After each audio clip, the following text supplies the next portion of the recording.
Hello जय हिंद student, welcome back to physics resource centre 2.0। और आज के इस वीडियो में हम लोग पढ़ने वाले हैं जो इम्पोर्टेंट टॉपिक्स। अब इम्पोर्टेंट टॉपिक्स आएगा कहाँ से? तो ये इम्पोर्टेंट टॉपिक्स आपके साइंस की बुक से आता है। विद्युत धारा का ऊष्मीय प्रभाव, मतलब कि विद्युत के कारण उस जो चालक तार होता है उस पर क्या प्रभाव पड़ता है। पहले तो उस पर जो आपको दिख रहा होगा ऊष्मीय प्रभाव, मतलब ऊष्मा यानी कि हीट से कुछ रिलेटेड है। अब ये चीज़ उत्पन्न कैसे होता है, चलिए हम इन सब चीज़ों को समझते हैं। तो ये पहले जो इसका कॉन्सेप्ट होता है, एक्चुअली में होता है क्या चीज़ है, ये कहा जाता है जैसे ये हमारा कोई एक वायर है, एक कोई तार है, इस तार को ऊष्मा देने पर, इस तार को ताप देने पर ठीक ना गर्म हो जाता है। ताप देने पर क्या हो जाता है? गर्म हो जाता है। और जब हम इसको ताप देते हैं, गर्म हो जाता है, तो इसमें जो ऊष्मीय ऊर्जा उत्पन्न होती है, यही ऊष्मीय ऊर्जा यदि उस तार में विद्युत प्रवाहित करने पर भी उत्पन्न होती है, जिस कारण से हम इस फिनोमिना को नाम देते हैं विद्युत धारा का ऊष्मीय प्रभाव। विद्युत धारा का ऊष्मीय प्रभाव अर्थात किसी तार में जो भी हम धारा प्रवाहित करेंगे उसके कारण से उस तार में जो ऊष्मा उत्पन्न होगी उसे हम लोग क्या कहेंगे? ऊष्मीय प्रभाव के अंतर्गत पढ़ेंगे। तो आई होप कि आपको ये जो आपका पहला टॉपिक है, जो आपका ये कॉन्सेप्ट है इस चैप्टर का, क्लियर हो गया होगा। वन शॉट कंसेप्ट ऑफ, इसका मतलब यही, ठीक है। तो आई होप कि आपको ये चीज़ समझ में भी आ गया होगा। चलिए अब हम लोग सेकेंड जो हमारा प्रायोरिटी है उस चीज़ को समझते हैं। ऊष्मा, विद्युत धारा, प्रतिरोध तथा समय में संबंध। कहने का मतलब जब हम किसी तार में विद्युत प्रवाहित करेंगे, जब तार में विद्युत प्रवाहित करेंगे तब उसके कारण उसमें ऊष्मा उत्पन्न होगी।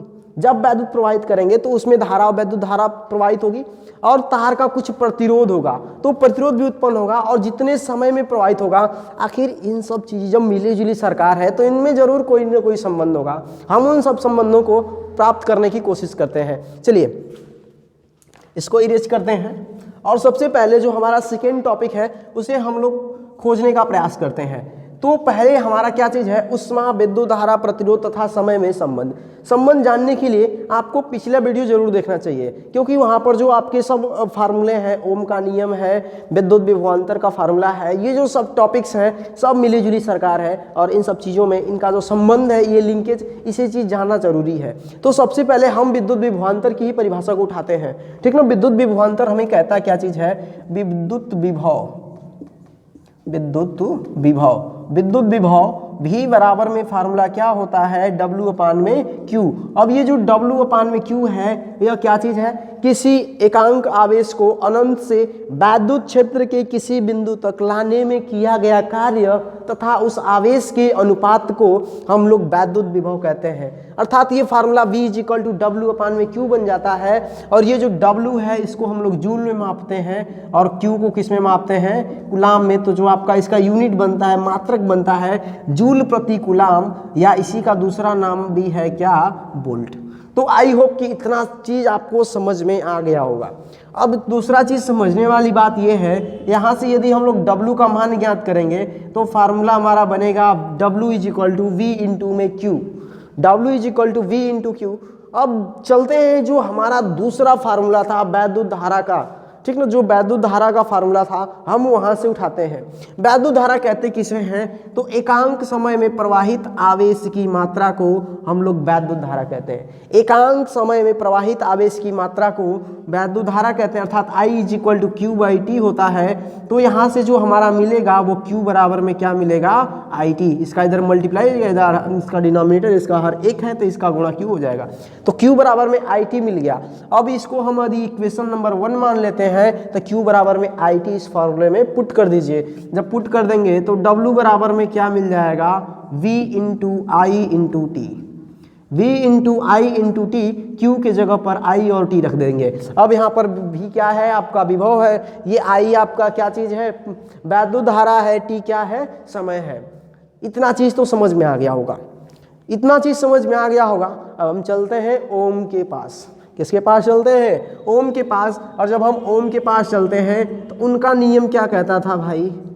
ओम का नियम। पहले तो ओम का नियम कहता क्या था कि यदि किसी चालक की भौतिक अवस्था में कोई परिवर्तन न हो, भौतिक अवस्था यानी कि ताप, ठीक ना। भौतिक अवस्था में कोई परिवर्तन न हो तो चालक के सिरों पर लगाया गया विभवांतर उसमें प्रवाहित धारा के अनुक्रमानुपाती होता है, अर्थात V अनुक्रमानुपाती क्या होता है, I होता है, B अनुक्रमानुपाती I होता है। इसको बराबर करते हैं, इक्वल करते हैं तो V बराबर में क्या आता है, I इंटू R आता है। ये आपका फार्मूला आता है, V बराबर में IR।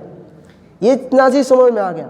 अब जब ओम का नियम ये कहता है V बराबर में IR, अब इस वाले समीकरण में आपको V की जगह क्या रख देंगे, IR, तो आपका एक नया फार्मूला बन जाएगा।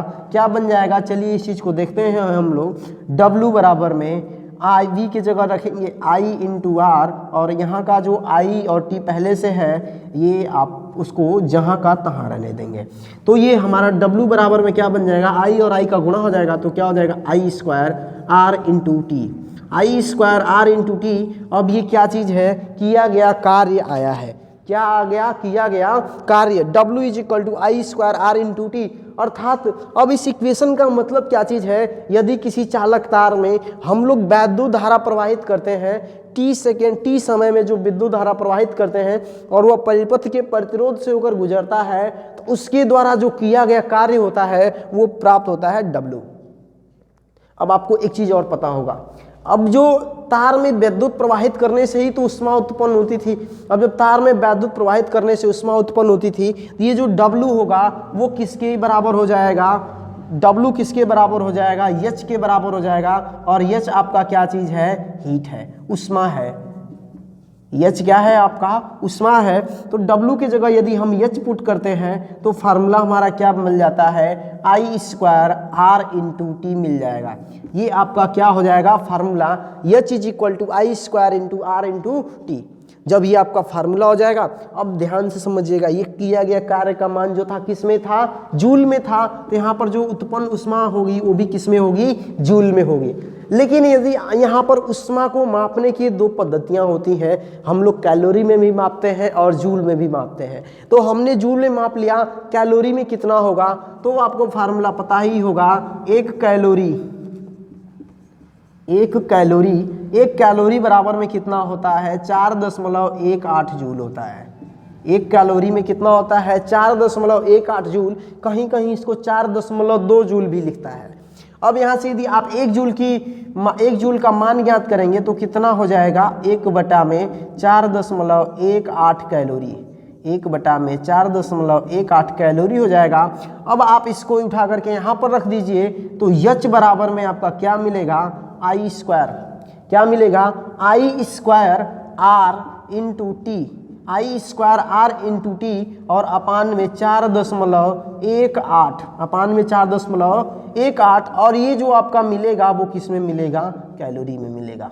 ये किस में मिलेगा, कैलोरी में। कैलोरी का यदि आपको नहीं समझ में आ रहा है तो कुरकुरा खाते होंगे, नमकीन खाते होंगे, तो उसके पीछे जो पैकेट होता है उस पर लिखा रहता है कि इस फूड को खाने से आपको कितनी एनर्जी मिलेगी, वहाँ पे लिखा रहता है। अब जो हर प्रोडक्ट के हिसाब से अलग अलग होता है, किलो कैलोरी जितना मिलेगा, इतना फैट होता है, इतना कार्बोहाइड्रेट मिलेगा, इतना प्रोटीन मिलेगा इस प्रोडक्ट को, ठीक ना। तो अभी आपको ऊर्जा के रूप में ही मिलता है, तो वहाँ पर कैलोरी, वहाँ पर भी कैलोरी का है, तो आप ऊष्मा को वहाँ से भी समझ सकते हैं, ठीक है। तो आई होप कि आपको ये संबंध समझ में आ गया होगा। देखिए यहाँ पर ऊष्मा, तो आपकी ऊष्मा H है, विद्युत धारा I है तो I भी है, विद्युत पर जो प्रतिरोध है वो R है, और समय क्या है, T है। ये चारों यहाँ पर आपको वैल्यू है, तो इन चारों में संबंध आ गया।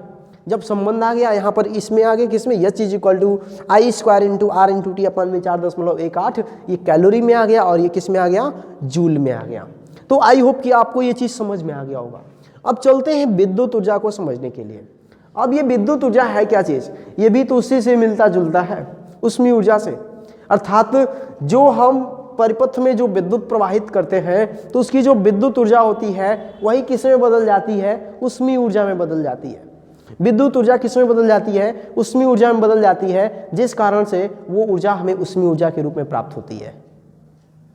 आई होप कि आपको ये चीज़ समझ में आ गया होगा, विद्युत ऊर्जा। अब उसके बाद क्या है आपका नेक्स्ट टॉपिक, विद्युत परिपथ संबंधी जूल का नियम, यानी कि विद्युत परिपथ के संबंध में जो जूल का नियम है वो क्या चीज़ है। अब यहाँ पर एक बात बताइएगा हमको कि ये आपने फार्मूला क्या पढ़ा, H is equal to I square R into T, H is equal to I square R into T, ये ऊष्मा है, तो ये ऊष्मा किसके कारण से उत्पन्न हुई है? इस वैद्युत ऊर्जा के कारण से। किसके कारण से उत्पन्न हुई है? वैद्युत ऊर्जा के कारण से। तब तो हम ये कह सकते हैं कि इसमें जो उत्पन्न ये ऊष्मीय ऊर्जा है वो इस विद्युत ऊर्जा के बराबर होगी। किसके बराबर होगी? विद्युत ऊर्जा के बराबर होगी। तब तो हम इस चीज को हम E बराबर, अगर ये विद्युत ऊर्जा E होगी तो हम इसको E बराबर में आई स्क्वायर आर इंटू टी क्या कर सकते हैं? लिख सकते हैं। अब इसमें जूल का जो नियम था वो कैसे था? उन्होंने बताया कि अगर जो आपकी ऊर्जा है, अब यहाँ पर आई पर देखिए पहले किस किस चीज़ पर निर्भर करता है, तो जो आपकी उसमें ऊर्जा जो होगी वैद्युत ऊर्जा के रूप में है, ठीक है। तो जो विद्युत ऊर्जा है पहले तो धारा की क्या होगी? अनुक्रमानुपाती होगी। धारा की क्या होगी? अनुक्रमानुपाती होगी। प्रतिरोध की क्या होगी? अनुक्रमानुपाती होगी। समय की क्या होगी? अनुक्रमानुपाती होगी। तो अब यहाँ पर आपको ये रिलेशन समझ में आ गया होगा। अब जो परिपथ के संबंधित जो नियम है, ठीक ना, उस चीज़ को हम लोग डिस्क्राइब करते हैं कि एक्चुअली वो कैसे आता है। चलिए उस चीज़ को समझते हैं।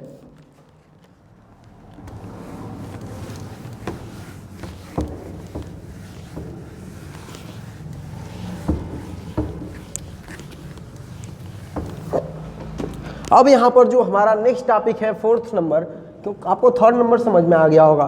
फोर्थ नंबर है कि यदि विद्युत ऊर्जा से संबंधित है, विद्युत परिपथ है, तो विद्युत परिपथ विद्युत ऊर्जा से संबंधित होगा। तब ई बराबर में हम क्या लिखेंगे? I square R into T लिखेंगे। E is equal to I square R into T लिखेंगे, क्योंकि किसी परिपथ में यही तीनों चीज़, इन्हीं तीनों के टर्म में जो हमें व्यंजक है प्राप्त हो सकते हैं। तो पहला यदि हम बात करेंगे कि जो परिपथ हो श्रेणी क्रम में जुड़े हुए हों, परिपथ में जो प्रतिरोध हो श्रेणी क्रम में जुड़े हुए हों, ठीक ना। तो यहाँ पर मैं लिख देता हूँ श्रेणी क्रम। क्या लिख देता हूँ? श्रेणी क्रम लिख देता हूँ। अब जो श्रेणी क्रम होगा, तो अगर ये इस तरीके से ये प्रतिरोध हो, ये एक प्रतिरोध हो गया, ये आपका दूसरा प्रतिरोध हो गया, यहाँ से आप बैटरी लगा दिए, ये इसको कुंजी लगा दिए, इधर ये टिक लग गया। ये प्रतिरोध R1 है, ये प्रतिरोध R2 है, और इसमें धारा का मान समान होता है श्रेणी क्रम में, और T टाइम लग रहा है। तो T टाइम यदि लग रहा है तो अब यहाँ पर पहले प्रतिरोध में जो व्यय विद्युत ऊर्जा होगी उसे हम लोग कैसे ज्ञात करेंगे? तो यहाँ पर हम लिखे पहले या प्रथम प्रतिरोध में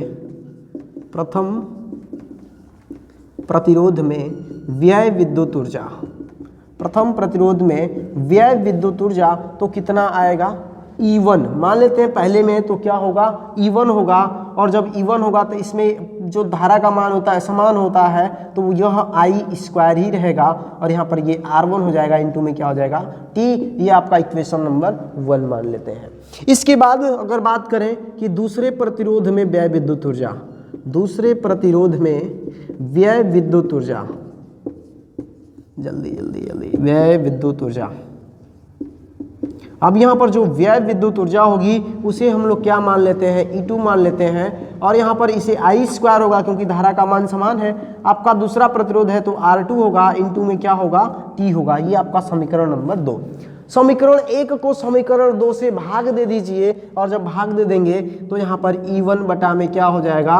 E2 हो जाएगा, और इधर आई स्क्वायर R1 इंटू में T हो जाएगा, और इधर आई स्क्वायर R2 इंटू में क्या हो जाएगा? T। आई स्क्वायर से आई स्क्वायर खत्म, T से T खत्म, बाय बाय।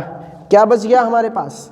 E1 बटा में E2, E1 बटा में E2 is equal to R1 बटा में R2। E1 अपान में E2 is equal to R1 अपान में R2, अर्थात श्रेणी क्रम में जुड़े हुए दो प्रतिरोध, श्रेणी क्रम में जुड़े हुए दो प्रतिरोधों का अनुपात उनमें व्यय विद्युत ऊर्जाओं के अनुपात के बराबर होता है। अर्थात E1 अपान में E2 का रेशियो R1 अपान R2 के रेशियो के क्या होगा? बराबर होगा। और जब यह बराबर होगा तो हम इसको तो ये भी लिख सकते हैं ना, E अनुक्रमानुपाती R, E अनुक्रमानुपाती R, अर्थात प्रतिरोध को जितना बढ़ाएंगे विद्युत ऊर्जा उतना ज़्यादा व्यय होगी। प्रतिरोध जितना बढ़ाएंगे विद्युत ऊर्जा उतना ज़्यादा क्या होगी? व्यय होगी। यदि यह श्रेणी क्रम में होगा तब। ये श्रेणी क्रम का है, इस तरीके से आप स्क्रीनशॉट ले सकते हैं। आई होप कि आपको समझ में भी आ गया होगा। अब हम लोग चलते हैं जो समांतर क्रम का फिनोमिना है उसे समझने के लिए, ठीक है। जो समांतर क्रम है उसे समझने के लिए चलते हैं। इसको मिटा दिया जाए, ठीक है।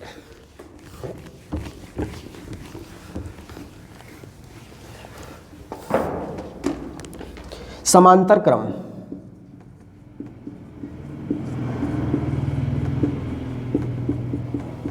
समांतर क्रम को हम लोग समझते हैं तो इसमें समांतर क्रम में क्या जुड़ा रहेगा, प्रतिरोध जुड़ा रहेगा। एक ऐसे, ये प्रतिरोध ऐसे जुड़ा है, एक प्रतिरोध ऐसे ले लेते हैं, ये दोनों प्रतिरोध हो गए, इन्हें कंबाइन कर देते हैं इधर से ऐसे, इन्हें एक बैटरी के द्वारा जोड़ देते हैं, यहाँ पर एक कुंजी लगा देते हैं और यहाँ पर कुंजी के बैटरी माइनस प्लस, ये आपका R1 हो जाएगा, ये आपका R2 हो जाएगा।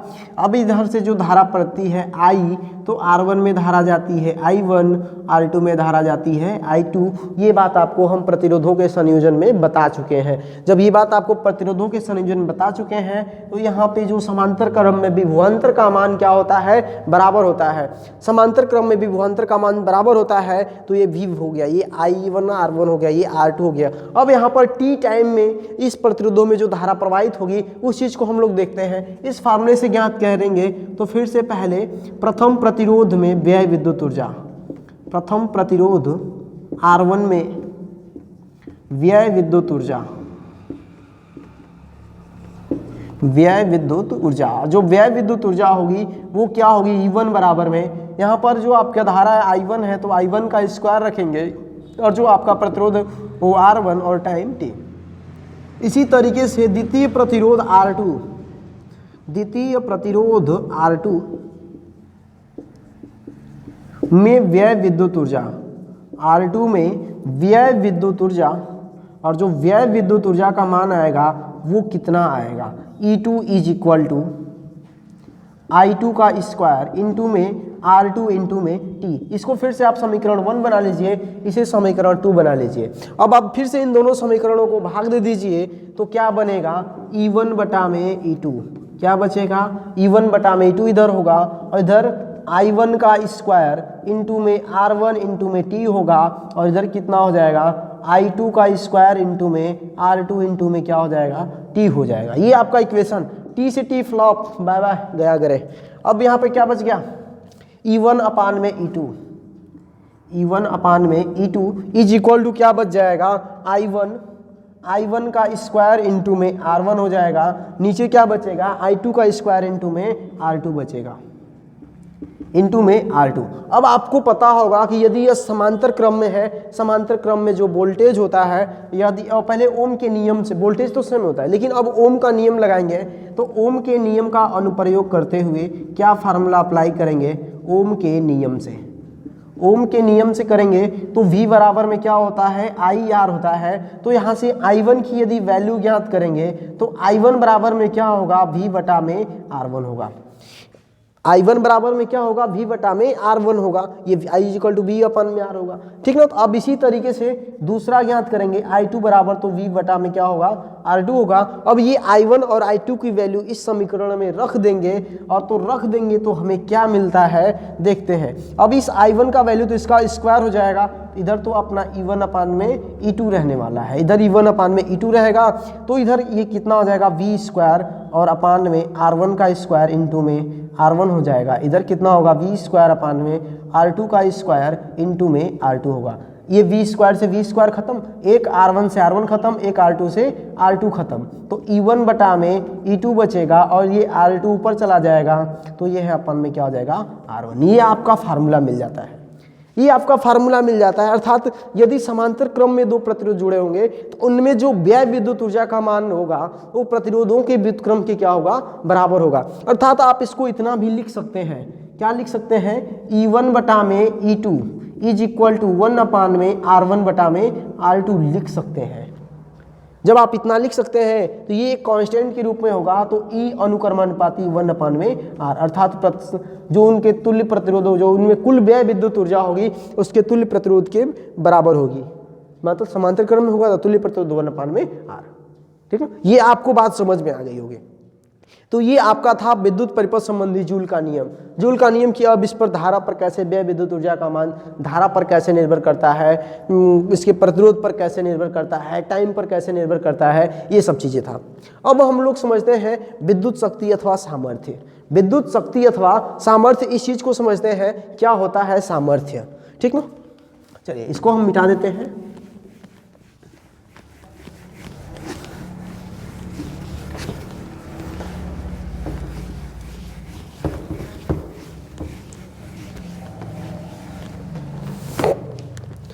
विद्युत शक्ति,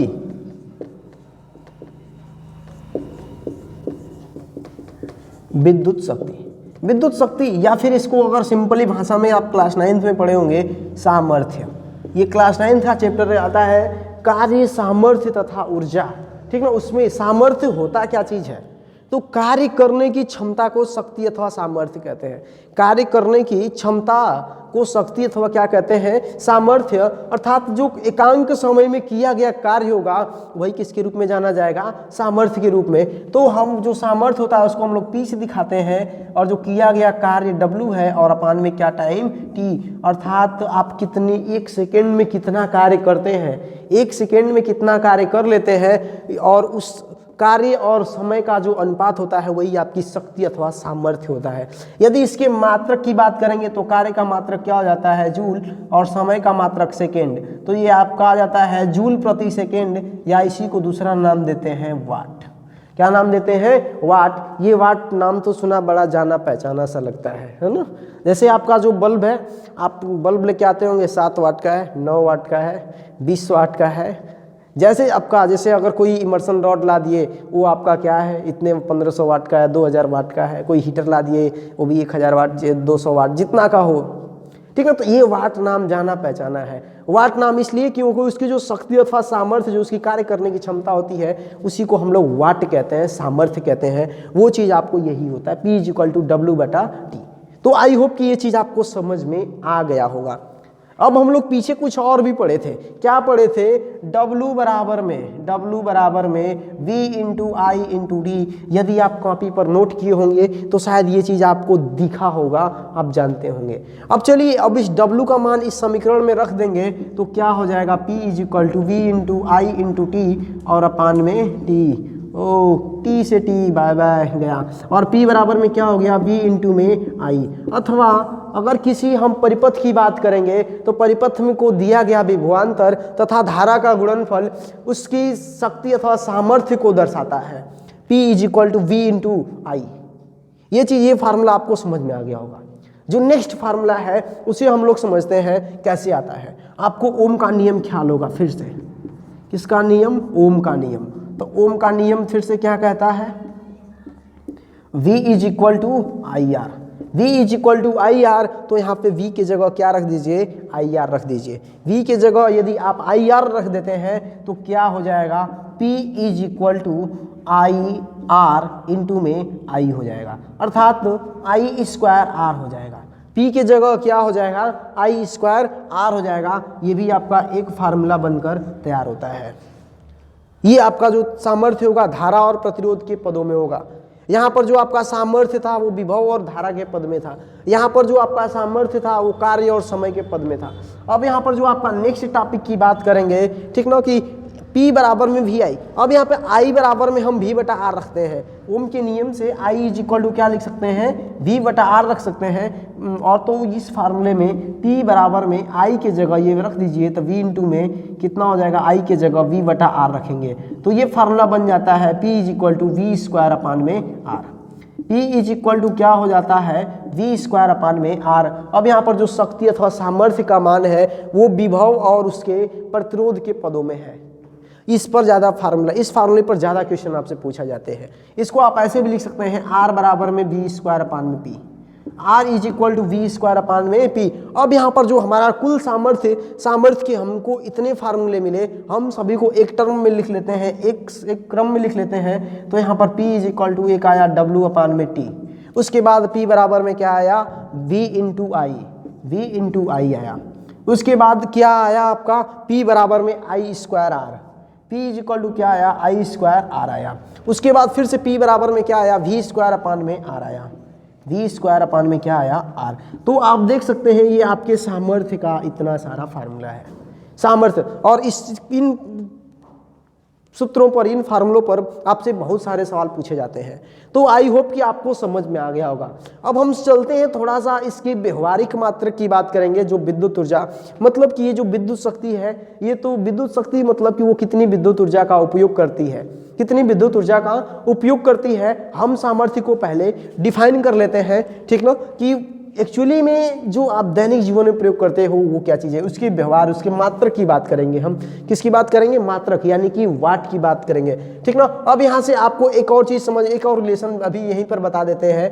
P is equal to W/T है। अब यहाँ से आप W का मान ज्ञात करिए किए गए कार्य का, तो क्या होगा आपका P इंटू में T होगा। क्या होगा? P इंटू में T होगा, किए गए कार्य का मान। अब हम इसी का उपयोग करेंगे आगे, आप याद रखिएगा। चलिए अब हम इस चीज़ को मिटा देते हैं।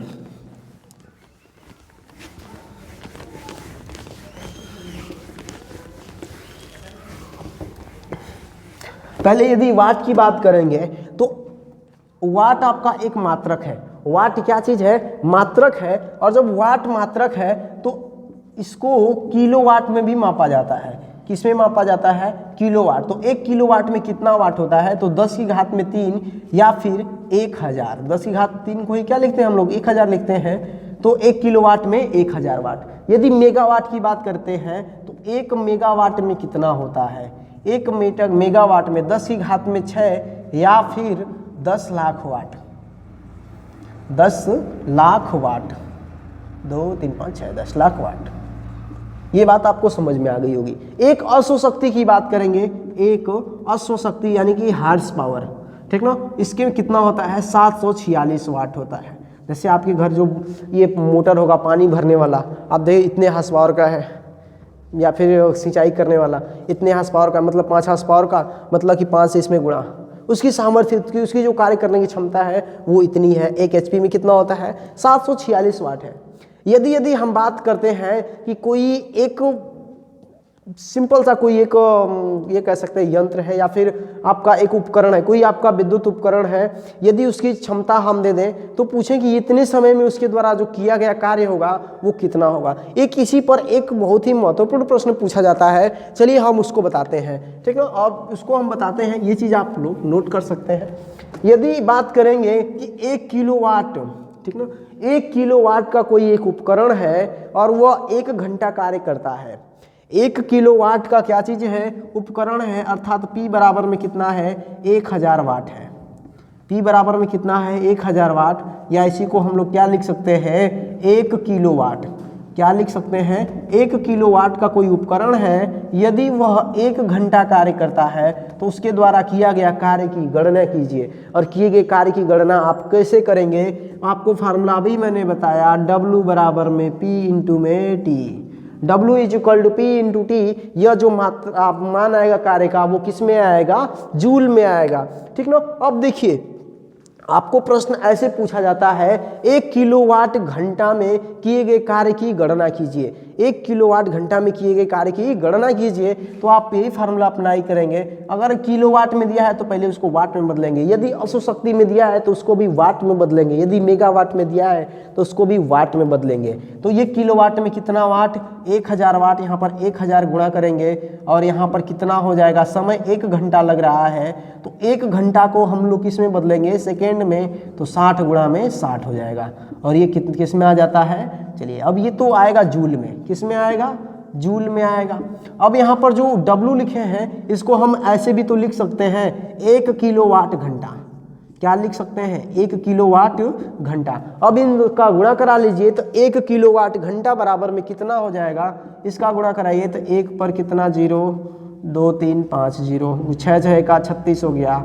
अब यहाँ पर दशमलव को एक स्थान इधर खिसका लीजिए तो 3.6 हो जाएगा, और इसमें 1 0 और बढ़ जाएगा, तो इसको हम लोग 10 की घात में 6 लिख देते हैं और ये आ जाता है आपका जूल। ये हम कह सकते हैं 1 किलोवाट घंटा बराबर में कितना होता है?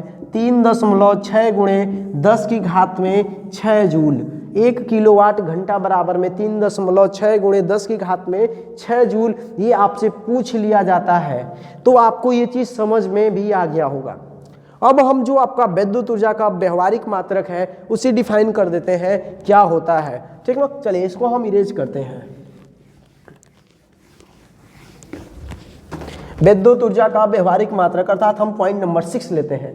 व्यवहारिक मात्रक की बात करेंगे तो इसको सबसे सिंपल शब्द BTU दिखाया जाता है। क्या दिखाया जाता है? BTU मतलब कि board of trade unit. Board of trade unit, इसके द्वारा इसको परिभाषित किया जाता है। अर्थात आपके घर कोई भी विद्युत उपकरण होगा, जैसे बल्ब होगा, तो उसकी कुछ सामर्थ्य होगी, वो कितना घंटे आप जलाते हैं, वो व्यय विद्युत ऊर्जा का मान ज्ञात किया जाता है। क्या ज्ञात किया जाता है? व्यय विद्युत ऊर्जा का मान। और व्यय विद्युत ऊर्जा का मतलब आप किलोवाट घंटा में उसको व्यय करेंगे। किस में व्यय करेंगे? क्योंकि अंतर्राष्ट्रीय स्तर पर उसे हम लोग, उसकी जो व्यय विद्युत ऊर्जा का मान होता है, उसे हम लोग किलोवाट घंटा में क्या करते हैं? प्राप्त करते हैं। उसके लिए फार्मूला क्या लगाएंगे हम लोग कि अगर W किलोवाट घंटा, क्या होगा? W किलोवाट घंटा, तो उसके लिए फार्मूला होगा, पहले तो आपका सामर्थ्य, क्या होगा? सामर्थ्य। सामर्थ्य का मतलब कि आपका जो विद्युत उपकरण है वो कितने सामर्थ्य का है। जब आप उसके सामर्थ्य की बात कर लेंगे तो आप उसको दिन में कितना घंटा जलाते हैं, मतलब कितने घंटे उसका प्रयोग करते हैं, तो फिर यहाँ पर क्या होगा? घंटा लिख देते हैं, मतलब कितने घंटे। फिर दिन की बात करते हैं, आप कितने दिन उसका प्रयोग करते हैं महीने में, या फिर जितने दिन का प्रयोग करें। और बटा में लिखते हैं हम लोग 1000। बटा में क्या लिखते हैं? 1000। इतना किलोवाट घंटा आता है आपके द्वारा व्यय विद्युत ऊर्जा का मान। हम यहाँ पर W क्यों लिखे हैं? W लिखने का मतलब कि हमको कोई फिक्स्ड वैल्यू, हम तो फार्मूला लिख रहे हैं, ठीक है। तो सामर्थ्य गुणे घंटा गुणे दिन बटा में 1000। अगर हम इसको अंग्रेजी में लिख दे थोड़ा सा आपके सिंप्लीफाई, कि इतना बड़ा याद कैसे करेंगे, तो याद करने की कोई दिक्कत नहीं है। सामर्थ्य को कहते हैं पावर, तो पावर को P लिख देते हैं। घंटा को कहते हैं हावर, तो इसको H लिख देते हैं। और डे को कहते हैं दिन, तो ये हो गया आपका PhD बटा में 1000। क्या आ गया? PhD बटा में 1000, अर्थात W किलोवाट घंटा आता है। PhD मतलब पावर हावर डे बटा में 1000। आप सिंपल तौर पर घर पर इसको क्या यूज करते हैं पता है आपको? यूनिट। क्या यूज करते हैं? यूनिट में इसको मापते हैं। बोर्ड ऑफ ट्रेड यूनिट अर्थात BTU इसको किस में मापती है? यूनिट में मापती है कि आपने कितना यूनिट विद्युत ऊर्जा का व्यय किया है। तो आई होप कि आपको ये फार्मूला भी याद हो गया होगा और समझ में भी आ गया होगा, ठीक है ना। अब हम अगले स्टेप में, जो हमारा अगला वीडियो होने वाला है, वो आपका जो विद्युत उपकरण है, जैसे बल्ब है, हीटर है, अंगीठी है और जो इमर्सन रॉड है, इनके ऊपर होगा कि अर्थात कहने का मतलब क्या है, ये भी विद्युत ऊर्जा का उपयोग करते हैं, वैद्युत ऊर्जा का उपयोग करते हैं, तो ऊष्मा उत्पन्न करते हैं। तो इनके पीछे का जो रहस्य है, इनकी जो डिजाइनिंग है, वो कैसे तैयार किया जाता है, क्या होता है, इन सब चीज़ों को समझते हैं। तो मिलते हैं नेक्स्ट वीडियो में, तब तक के लिए जय हिंद।